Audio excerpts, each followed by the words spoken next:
it into maybe like that 8-plex that you guys wholesaled and kind of that process that you went through. I think that'd be really cool for people to hear and to motivate them to think a little bit bigger than just like a single family wholesale. Does that make sense? Yep. You want to dive deeper into the whole thing from start to finish? Yeah, I would like that actually. I think that'd be cool for the listeners. Okay. So it was 2 8-plexes. It was a total of 16 units. Wait, real quick, let's back up. Just to start off, we bought one on the same street.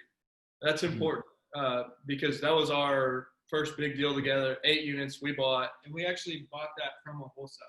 Yeah, we bought it from a wholesaler. Oh, okay. Nice. We moved quickly on it. We put up hard money without seeing it. We liked the price. So that's what got us started on that street. So we actually started mailing and cold calling the entire street to get another deal ourselves. The idea was to be able to, it's a unique street right off of I-35 here in Texas, the main corridor. And it's a unique street right off I-35. It's a little loop, and half of it is 8-plexes. And on the other half, it's a mobile home park. And so it was really interesting. And when we bought this first 8-plex, we said we wanted to buy the whole street of 8-plexes if possible. So we started reaching out to all those owners. Yeah, and then literally, I think it was this guy posted on Facebook, "Here's the deal," and we're like, "Man, that's right next door to our property." And here's the thing too. So we contacted all these owners. We got in touch with a few. We had to skip trace the street, and the one owner that we couldn't get contact information for was the one that was listed by the broker. So if we were able to contact that owner, and we did have his contact information, we would have been in touch with him maybe a month or 2 months before he decided to list the property. Yeah, that's true. So we missed out on that opportunity. But this guy posted it online. We saw right away, oh man, we want this. We already know we want this. And this was actually at the very beginning, or a little bit before Corona, actually, maybe like 2 months. No, it was like 2 weeks before it hit the fan. Okay, so 2 weeks. He posts this deal. We're contacting him the first second we could. Like, we want to buy this. Matt, you saw it on Facebook. He screenshotted it to me because we've been trying to get in touch with these guys. He texted it to me, and I was like, let's send a contract right now and put it under contract. And that's what we did. And we actually took a unique strategy with this one. We played both sides like we didn't know each other, and we were both 2 individual buyers trying to get the deal. Yeah, that's a little insight tactic that we had. We were both making offers, and yeah. So a little tricky, but you know, we're different parties making offers and getting feedback. And what we found out was we're the only ones going after this property. The broker would. So were you bidding each other up? No, down. Oh, okay. So the broker would tell me that he has an offer for, you know, whatever cash, and I know that he's talking about Matt. He's like, yeah, this is a really solid offer, and I know Matt's trying to make my offer look better so that we get it under contract. And so it was inside knowledge knowing that we're the only 2 working this, and so there's no competition here. So we worked the deal for a long time until we got it to the right price, and we put it under contract. And that's something that's important to point out is this was listed by a broker. You know, people don't realize you can wholesale a deal that's listed by a broker. Actually, the only times that I've done it have been with brokers. So they've technically been on the market, but we saw value that either the brokers or the brokers and the sellers didn't see. So we're able to put this under contract. Excuse me. The second we put it under contract, we start blasting it out. And we're, in our minds, what we always talk about, we're keeping all options open. Like, we know we're going to close on it, whether we buy it or we wholesale it. And so we're working this like this is getting closed no matter what. You know, that's the thing. The seller's getting the price that we agreed to. Who cares if we wholesale it, right? So we just start blasting it out to people, and we ended up finding a girl that had a client that wanted it. And, you know, it was a really good fee, but through this whole process, the due diligence has to take place, and we got to go look at every unit and, you know, run all our numbers and come up with our plan. And we would go tour this with the other agent. See, we gave the agent part of our wholesale fee. You can get so creative on these things. It's like, you know, there's so many ways to work it, and people don't always realize that it's on market. You know, they think it means something, but it doesn't mean anything particular. There's always still options to get a deal done. So we worked through the deal. We had $10,000 earnest money. We got $15,000 from the new buyer. So we instantly took away our risk, and we made $5K no matter what. And then we just had to wait, you know, for the 30-day closing. Are they going to close this deal and we'll get paid? And, you know, happy to answer any questions or go through anything else. But just the broad picture is, you know, we got $5K more. They closed. We made our fee at closing. We actually, this is our biggest deal. And we found out the title company was like a little uncomfortable with how much money we were making. And we're like, why does that matter? You know, and even if, you know, I could understand it if with our fee, the price was so high that it was like a ridiculous price for the next buyer, but it wasn't. Like, you got to remember, we sold it to an investor who's still going to go make money on it. And so I was like, well, if it appraises, why does it matter? They're like, you know, we don't feel comfortable with the wholesale fee being 10% of the price. Yeah, they're real caught up on that. Yes, or actually it was 20%. Yeah. So, you know, we were like, you know, we learned, you know, title companies have different approaches, and that could have been a huge deal. Yeah. If they weren't going to give them title insurance, the whole deal, we got a willing buyer and seller, but title is now getting involved, which I never considered that they would. I can't, you know, they're just giving title insurance based on the value, and if the value's fine, who cares? But we were able to work through that. They just had never seen it before.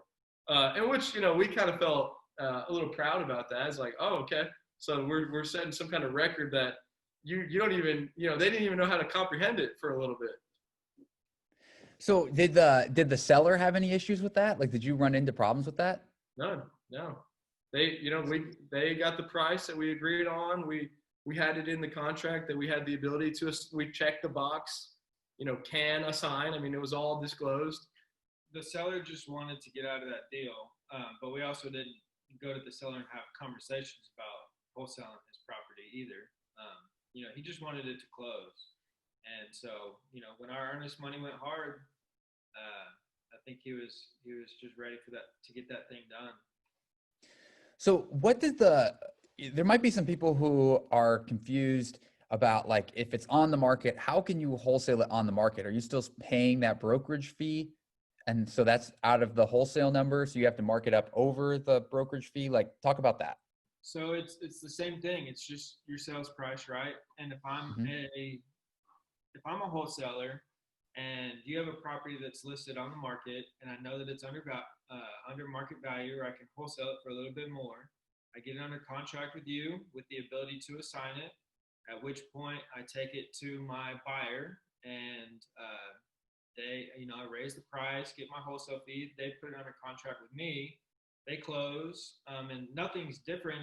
I mean, the seller, you are going to pay your agent their fee, and the buyer is paying me, well, really the seller's paying us the wholesale fee that's coming off the raised price. Okay. Yeah, nothing's different, really. Does that make sense?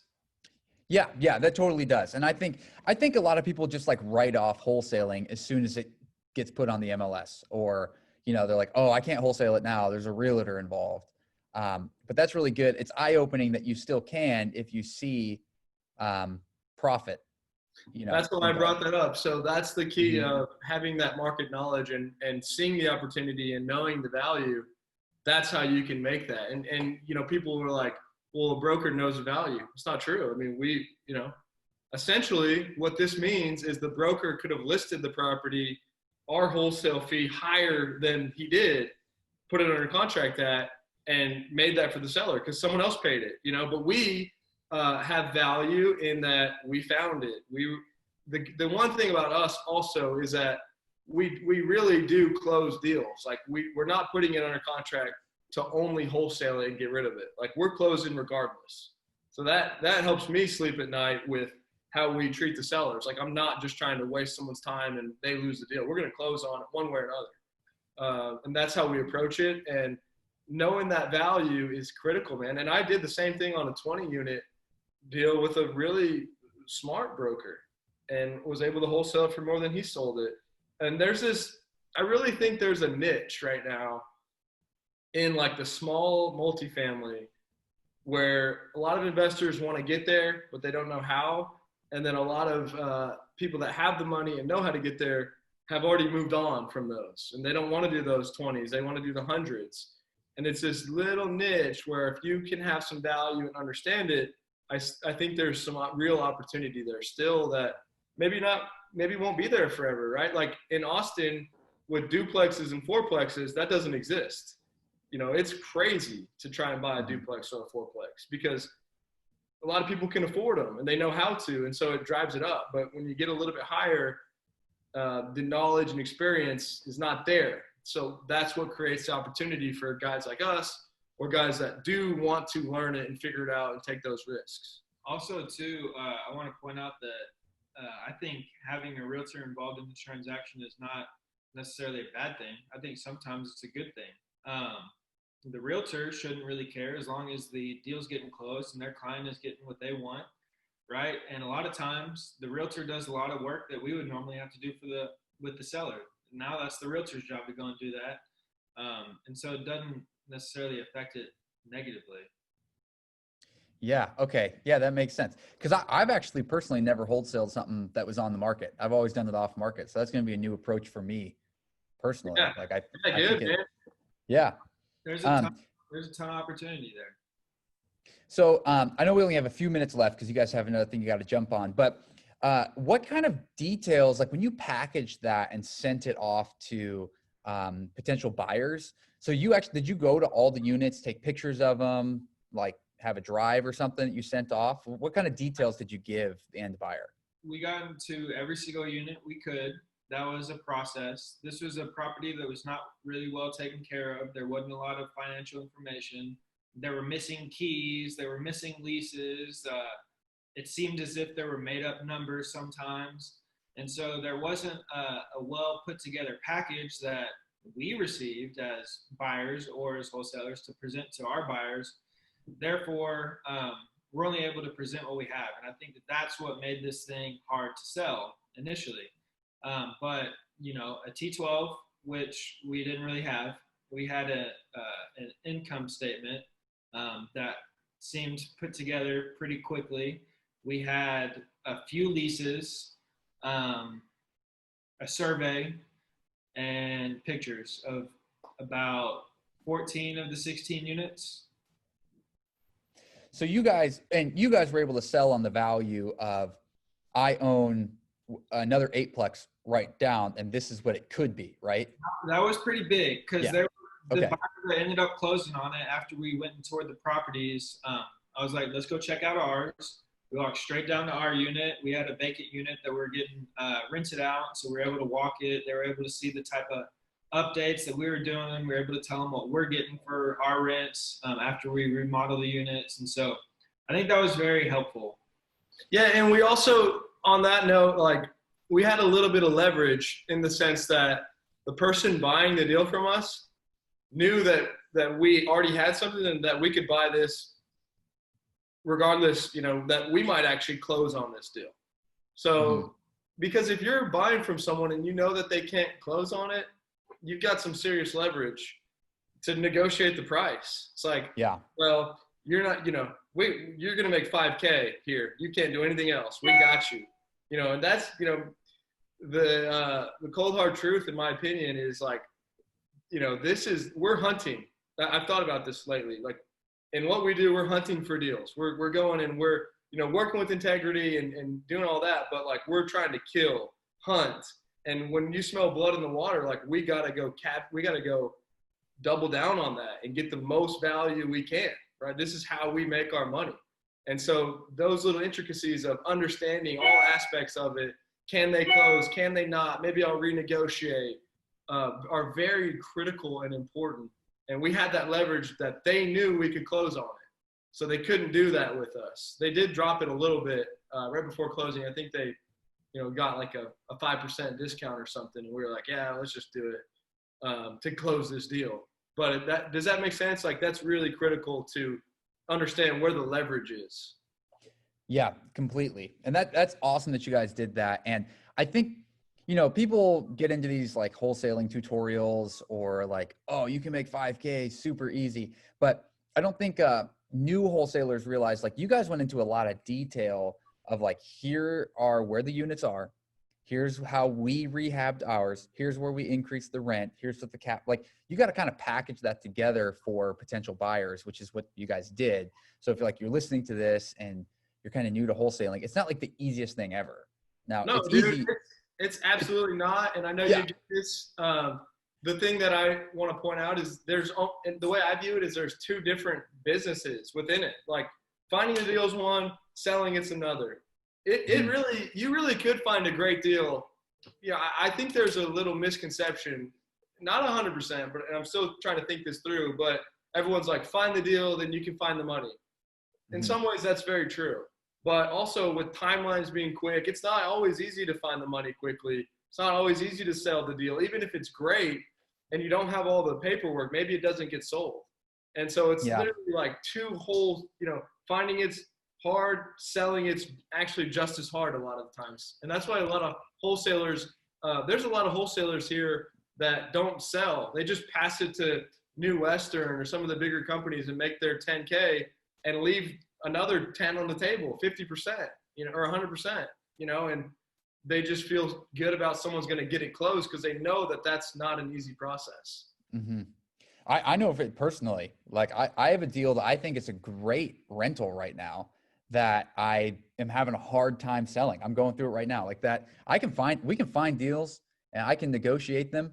It is sometimes really hard to sell the deal. So it is. That's a good point. Yeah, because people say that, like, find the deal, go get the money. It's like, yeah, I could go get the money and give this guy 95% of the deal. Sure, that's not the goal, Well, there's a lot that goes into it as well.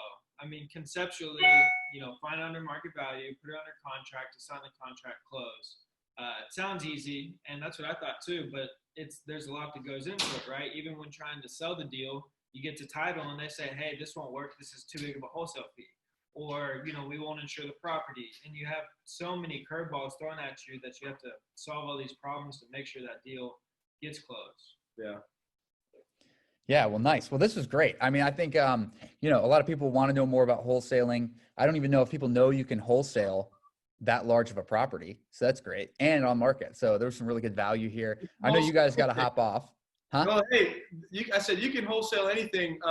Yeah. The reason I got into this is I just kept seeing it. I was buying some single family from wholesalers. I saw how they made money.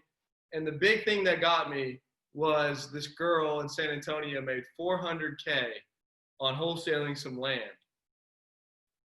That's awesome. She bought it for $800. She put it under contract. She didn't buy it.